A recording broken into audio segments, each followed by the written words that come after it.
That's it. Perfect. Well, is there some excitement for you now that you know in a couple of hours you're going to get a player that's going to be game-changing for this franchise? Without a doubt.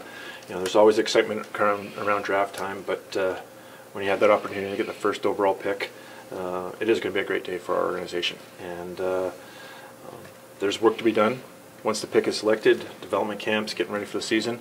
But I'm very happy where our amateur staff has worked throughout the entire year, and we feel very confident in this pick, and certainly looking forward to this evening. When you're preparing, how much do you, right now you have one first-round pick, but how much as a staff do you prepare for anything? Like you just lay out scenarios and just prepare for different scenarios that could happen? You have to be that. It's whether you have the first pick or any season, because you never know. It's draft time. There's a lot of discussions with other teams going on right now, and you have to be prepared for every scenario. And there was certainly an excitement, especially for our amateur staff, when we won the lottery. And that was the message that we clearly passed on to them, is that we have to be, it's great that we have to focus in on that first overall pick, but then we have to be prepared for any scenario that could present itself even on the draft floor today. You mentioned a lot of discussions going on. How many are going on with you? Well, I think it's all just, it's what happens at the draft every year. There's a lot of discussions going on. I think you look at situations and rumors always get out there starting in the Stanley Cup Finals and sort of progress all the way through the draft to free agency.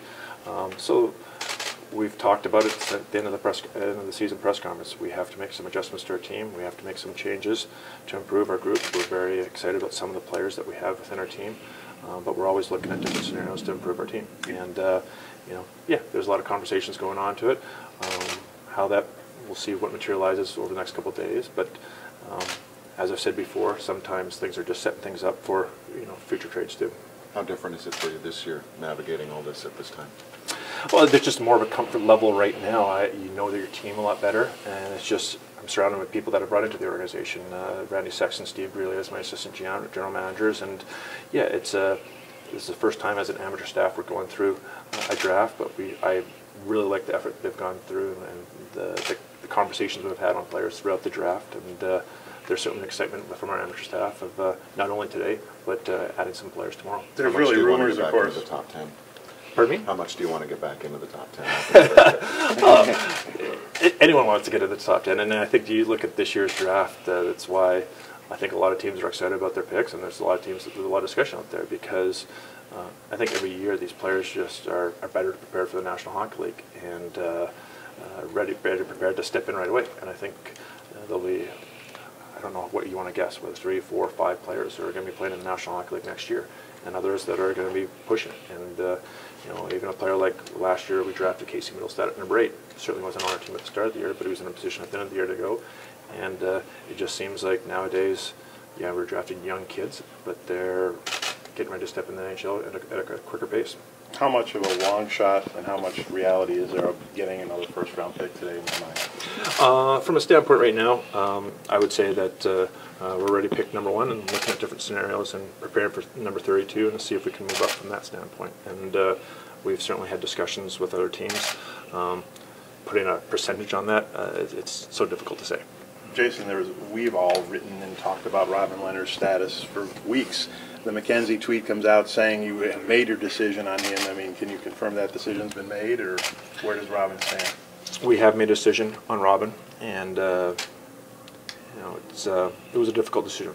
It's a scenario where when you finish 31st, you have to make some difficult choices, and we have informed Robin that he's not coming back next year. And part of it was that was so disappointing or difficult about it is because I know Robin is passionate about the city of Buffalo and passionate about helping this organization. But we felt we had to make some adjustments, and that was one of the areas we decided to make an adjustment. How much do you think you can get an NHL goalie this weekend, and how much does that have to wait till free agency? Well, look, we were certainly in discussions with some teams about that, and then you start with the discussion period next week. It's something that we'll certainly be focusing on right away because it is an area we have to improve on moving forward. Why did you make that decision with Robin? It's a scenario where we felt we just weren't comfortable where we're at right now. I've talked about openly that I want to give Allmark an opportunity here in the organization, and it was just a difficult decision that we felt that we had to make.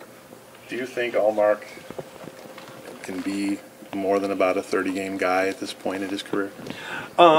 Not at this point in his career. Like, we want to give him that opportunity, but you have to have expectations. And it's the same thing. We're very excited about the selection we're going to make today, but you have to understand that there's a growing process here with everything. And you know, we think Linus is ready for the next challenge here, but to hand over the #1 role, I think that's unfair to any young goalie. And organizationally, depth-wise, it's likely you're going to have to take another goalie this weekend for down the road anyway, isn't it? Well, you don't want to force that situation. Obviously, we took one last year with a second-round pick. But yeah, it's something pretty much every year. The importance of goaltending, and just in the National Hockey League, you're always challenging your scouts to make sure you have some guys on the list that you feel comfortable with. How difficult is it to draft a goalie? Not a lot of goalies go in the first round anymore, but how difficult is it to project a goalie at 18 years old? I think it's extremely difficult, and you just look at some of the big tournaments, whether World Junior Championships, Memorial Cups. There just doesn't seem to me as many coming through from that system, and in that situation, look, it's a challenge to all of our amateur scouts. It's easy to look back and reflect on and say, oh, you should have picked this guy and that guy, but especially evaluating goalies when they're 17 years old, it's certainly a difficult situation, and you know, there's especially there's so much pressure on some young kids at that age, trying to handle the different scenarios that they're in. It's one of the big challenges, I think, in amateur scouting. You've spoken to us many times about getting faster on this team. When you have discussions about O'Reilly, is that part of it? I mean, with guys that aren't named Eichel, a lot of your top guys maybe aren't the fastest ones in the world. Is that one of the ways that you've got to make changes, maybe that you're willing to have discussions about them? Well, I think just in general, our team does have to get faster, and I've talked a lot about it's bringing players in that can physically skate faster, and it's also getting the coaching staff and players on the same system to play faster. I think just if you move the puck quicker up to the forwards, a team just looks faster altogether from that standpoint. But yeah, it's something that we've certainly focused in on our amateur staff and our pro staff and different trade options of trying to bring some more speed to our lineup. Jason, as a group, how do you guys figure out if it's smarter to make a deal today or tomorrow at the draft, or maybe wait a week, July 1, July 2, and see if there's more value there? Is it hard not to get overexcited and pull the trigger maybe a little too early?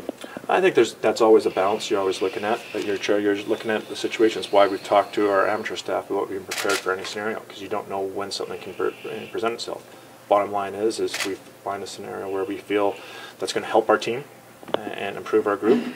You got to take that opportunity and make that move. And that could happen this weekend. That could happen next week. It could happen in August. So that's why I think you have to be prepared for any situation. As you've spoken with GMs around the league, do you expect a lot of action today and tomorrow?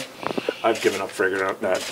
Like there's always conversations going on, and but to predict, there's certainly going to be moves today and in the next couple of days. But to say how many there is going to be, or it's the same thing you go through every trade deadline. Oh, there's going to be this many trades. Giving up predicting that. No plans for any buyouts? No, we're not going to have any buyouts this week. How would you characterize the headshot discussion? Well, I just think it's a discussion within the general managers that it's an ongoing situation where there's difference of opinions, and you're always looking at trying to tweak the game and to make sure that we want a fast, exciting game, but also a safe game out there. So I thought overall the meetings yesterday were very positive. When you're at your table, who are you listening to the most? You got a lot of people down there with you, your staff. I mean, when you're in discussions and you're talking with your staff, who are you listening to the most? Well, I think it depends a little bit on what the scenario is. But from an amateur scouting standpoint, Randy Sexton oversees their amateur staff, and Ryan Jankowski have complete faith in what they've set up from that from that group there. When you're looking at more pro situations, that's Steve Greeley. But we certainly try to believe strongly in a collaborative model, and I certainly want to get their opinions on any situation. Jason, a lot of top prospects out there, but I'm just curious your opinion on Darlene and his approach overall leading up to this big day for him. Well, we got the opportunity to meet him in Buffalo during the Combine, and you watch him on the ice, and you're very impressed with his hockey sense, his speed, his puck skills, but a very humble man off the ice. I was very impressed with his self-assessment and what he has to improve on, and just the focus that he has and the determination from that. So came away from the meetings very positive about him, and he will have very impressive future in the National Hockey League. Are you willing to admit yet if he's your pick? Hey, we got a draft tonight. So we'll see from there. What would you like about his self-assessment? What impressed you? Well, for me, he understands when he has success with the game, what he has to work on just off the ice, and also what he has difficulties just on the ice. You know, in certain battle levels, just being a young guy. I thought, you know, he talked a little bit about when he gets in trouble, adapting to the North American ice. You know, just forecheck reads. That intelligence in the game is something that's very impressive. And I think what's impressed us just watching him on the ice is you see some YouTube highlights that are impressive with his one-on-one skills, but just a simple around the net. If one option is not there, he seems to be able to find number 2 and number 3 very quickly. So he's just very analytical, it sounds like. Very analytical and very, you know, a student of the game from the standpoint of doesn't feel, I think there's a confidence about him, but I don't think he feels that he has all the answers out there. Very open to knowledge of, hey, what other people are thinking about him or where he can improve in different scenarios. Do you think a player like that could really help boost the play of a Jack Eichel? I think Mr. Darlene could improve pretty much 31 teams in the National Hockey League. You just look at, it's been a scenario that we've talked about in Buffalo, trying to get more scoring from our defensemen, getting our defensemen up in the play more, creating offense there. The way the National Hockey League is going now with the forecheck, the back check, it's difficult for forwards just to create it all on their own. They have to have defensemen coming out and helping it. And you see the teams that have had success in the National Hockey League the last few years, they all have their defensemen jumping up in the play and contributing that. And he certainly helped our group out, and I think most teams are looking for that same sort of style of defenseman. Is he almost the ideal kind of modern day defenseman in terms of his puck moving skills and the way he can skate? Well, that's what his projection is for sure. You know, and there's you look at it. There's with all these young players, like there's some very dynamic players. I think in the top 10, especially from the defensive side, you have some bigger players, but you have a lot of puck moving guys, a lot of with offensive skill, and I think it just goes to show you that what teams are looking for from that area. And there's an excitement about this weekend for all these players, but it's the first step, and then it's a scenario of really helping these players develop into the, you know, to meet all those expectations. Okay, a little bit more context on that. Do you ask them to assess themselves? Do you ask them for their weaknesses? And are like most guys trying to sell themselves in that situation?